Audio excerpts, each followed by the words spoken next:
Let's get some more reaction to the events in the United States over the weekend. We're live to the Shadow Foreign Minister, Simon Birmingham. Thanks as always. How concerned are you for where our most significant ally is right now, this moment in time in the United States? Kieran, I think we need to keep in perspective the US has been through some deeply troubling and divisive times in the past and has come out of those still as a very strong nation, strong economically, strong in its world leadership, strong in terms of its military and security positioning around the world. And that is what we need to look for now. And of course, some of the challenges of this terrible, tragic event that happened, and all our thoughts go to those victims of the shooting and their loved ones and families. But one of the changes in this era is that it's the first such assassination attempt in the social media age. In doing so, it provides a new vehicle for misinformation and disinformation.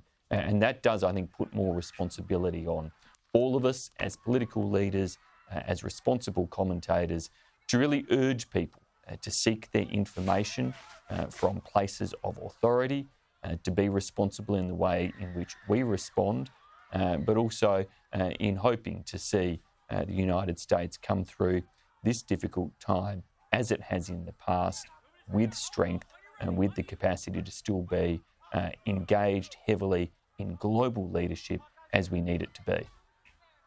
You spoke about that issue around misinformation. Many issues and layers of importance here, I guess, that we could explore.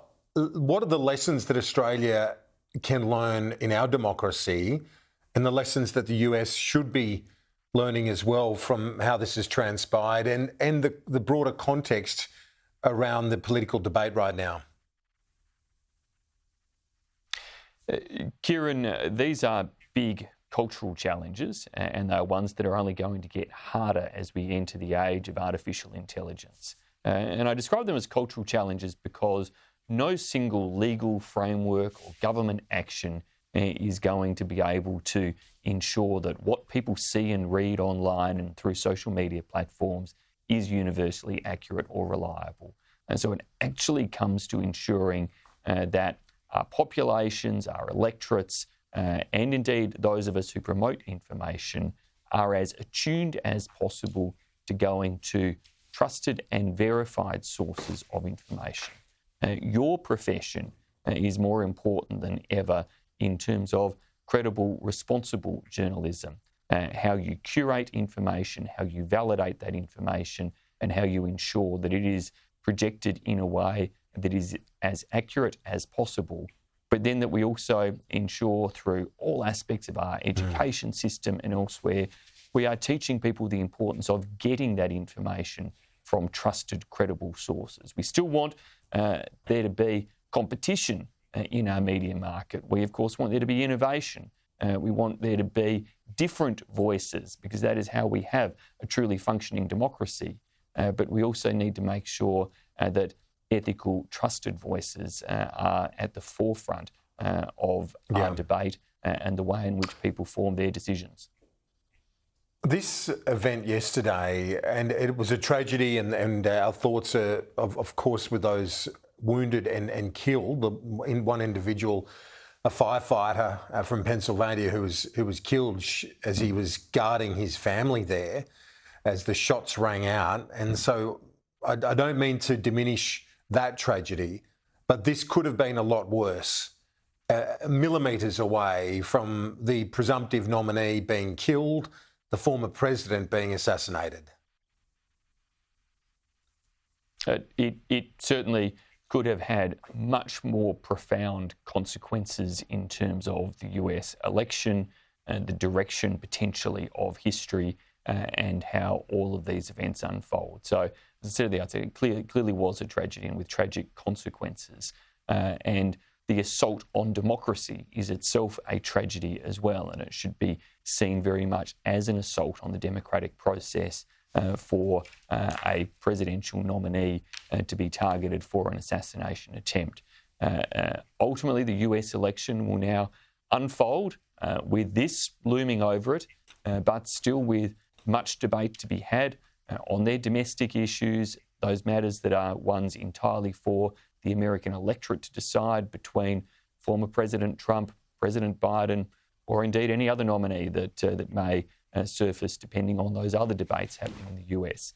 But from an Australian perspective, there are a couple of things that remain of paramount concern, and that is that we, as a country, maintain the special relationship, the strength of the alliance, and the ability to work with whomever the US people elect as their president. And then more broadly, that we, together with other democratic nations, continue to work with the US and whoever they elect to ensure they remain engaged with the rest of the world, continue to play a leading and leadership role with the rest of the world. The last thing we can afford to see or would wish to see is an isolationist America. And we want to see an America that works alongside those democracies who all came together at NATO last week to stand up for the types of principles and rules that underpin the way our country operates and are so important to the way the world maintains peace and stability. Just finally, as we look at those images, you reflect on the various elements to this, and we do have a lot of things in common with the US. We have things that are very different, and one is the gun culture or the scourge of guns in the United States. Do we have to factor that in here as well? That illness that the US has in terms of its use and the spread, the number of guns, the easy acquisition of guns in that country. We share much in common as countries in terms of democratic traditions and the extreme priority we put on the protection of those democratic freedoms and values. But some of the differences we have, and one of the greatest is absolutely the gun culture. And after the initial shock of the news and the footage passed yesterday morning, one of the first things that came to my mind, as I'm sure it was so many other Australians, was thank God we don't have that type of gun culture. Thankfully, we have the gun laws that the Howard government put in place after Port Arthur. It is a real benefit to our nation in terms of what it means for gun violence, for domestic violence, as well as for the possibility of these types of political assassination attempts. And whilst we are not immune from terrorism, we're not immune from violence, we are in a better place thanks to those sorts of laws, and we should be very grateful for it. Yeah, we are indeed, and to credit again, as we always mention, to the former Prime Minister for the leadership he took, and the Nationals leader at the time as well, I know played a big part in that, Tim Fischer. Thank you, Simon Birmingham. Absolutely. Thanks.